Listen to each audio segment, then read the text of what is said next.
नमस्कार, मी लतिका। आज मी तुम्हाला मस्त अशी रेसिपी बनवून दाखवणार आहे। त्यासाठी बघा कढई ठेवलेली आहे आणि कढईमध्ये छोटे 2 चमचे फक्त तेल टाकलेलं आहे गरम करायला, कारण की त्याच्यामध्ये आपल्याला हे बटर वितळून घ्यायचं आहे। बटर मी वितळून घेतलेलं आहे। त्याच्यामध्ये टाकायचे आपल्याला छोटा 1 चमचा जिरं। गॅस आहे मीडियम आणि जिरं चांगलं आपल्याला भाजून घ्यायचं आहे। बटर काय होतं, नुसतं जर बटर जर टाकला का नाही तर मग तो जळून जातो। त्यासाठी थोडंसं तेल टाकायचं। त्याच्यामध्ये टाकणार आहे मी कढीपत्ता, 1 चमचा बघा आलं, लसूण आणि हिरवी मिरची कुटून घेतलेली आहे। लसूण थोडासा मी जास्त घेतलेला आहे बरं का। मीडियम आकाराचा 1 कांदा चांगला भाजून घेऊया। हलकंसं परतलेलं आहे बरं का, जास्त आपल्याला ह्याला काय लाल भडक असा कांदा करायचा नाहीये। थोडासा परतला गेला का नाही की ह्याच्यामध्ये आपल्याला टाकायची थोडीशी हळद आणि 1 मिनिटभर फक्त मी परतून घेते। हलकंसं परतून घेतलेलं आहे। 1 मोठ्या आकाराचं टोमॅटो मी कापून घेतलेला आहे। बारीक आकाराचे जर असले तर 2 टाकायचे आणि सॉफ्टवालं बघून टाकायचं। तर ह्याला काय करते, परतायचं तर त्याच्या अगोदर ह्याच्यामध्ये थोडंसं मीठ टाकायचे आणि मस्त असायला परतून घेऊया। हलकंसं परतून घेतलेलं आहे। 1 चमचा टाकायची मिरची पावडर। ही मिरची पावडर कलरवाली पण आहे आणि तिखटवाली पण आहे। मस्त असं मी मिक्स करून घेते। मस्त असं बघा मिक्स करून घेतलेलं आहे। गॅस एकदम करणार आहे मी बारीक आणि 2 ते 3 मिनिटासाठी पॅक झाकण ठेवायचे। बारीक गॅसवर बघा 2 ते 3 मिनिटं फक्त मी झाकण ठेवलं होतं। आता ह्याला चांगलं आपण मिक्स करून घेऊया। सॉफ्ट होतं तसं जर वापरलं ना चांगलं तर सॉफ्ट होतं। हे आपल्याला का नाही बारीक पाहिजे एकदम। तर यात थोडंसं पाणी टाकलं तरी तुम्ही चालू शकता शिजवायसाठी। आता मी काय करणार आहे, असंच हलवून चांगलं बारीक करून घेणार आहे। मस्त असं बघा मिक्स करून घेतलेलं आहे। आता ह्यात मी तुम्हाला सांगते काय काय तुम्ही टाकू शकता। जेव्हा मी थोडंसं पहिलं तेल टाकलं होतं आणि नंतर थोडासा बटर टाकला होता, त्याच्यामध्ये तुम्ही 4-5 काजू जरी टाकले तरी चालू शकते।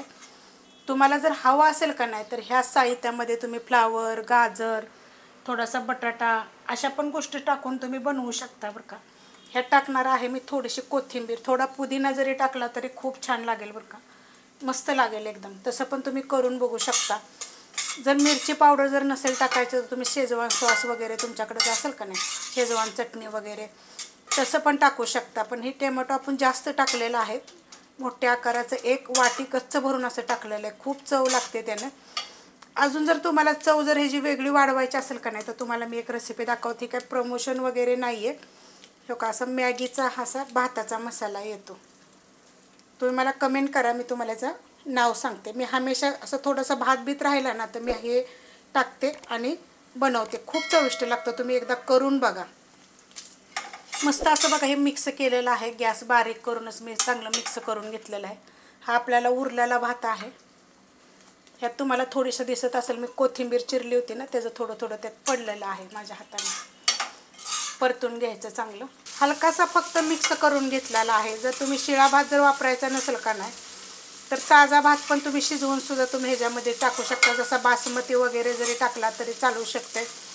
थोडेसे चिकनचे पीस, आता तर मार्गशीर चालू आहे तर नाही टाकलं तरी चालेल, पण कधी जर तुम्ही बनवलास तर मग थोडेसे चिकनचे पीस बी शिजवून किंवा असं तेलामध्ये परतून जरी या मसाल्यामध्ये झाकून ठेवून जरी टाकलं तरी चालेल।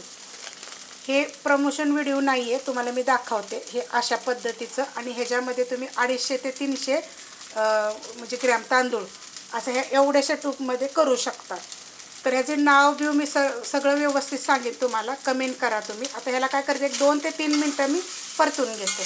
मस्त असं बघा 2 ते 3 मिनटं मी बारीक गॅसवरही परतून घेतलेलं आहे। खूप चवदार असा लागतो, करून बघा। ह्याच्यावर थोडंसं वरनं जरी अजून बटर टाकलं तरी चालू शकते। तुमच्याकडे जर कांद्याची पात असेल जरी ती जरी टाकली तरी चालेल। भाज्या कोणत्या कोणत्या टाकायच्या आणि काय काय टाकू शकतात ते पण तुम्ही मला कमेंट करा। मी खूप साऱ्या गोष्टी तुम्हाला सांगेन की ह्याच्यामध्ये तुम्ही काय काय टाकून तुम्ही हे बनवू शकता। मी तर ना काल मक्याचा बनवला होता, खूप चविष्ट असा होतो, करून बघा। रेसिपी आवडली तर लाईक करा, सबस्क्राईब करा, कमेंट करा आणि शेअर बी करा।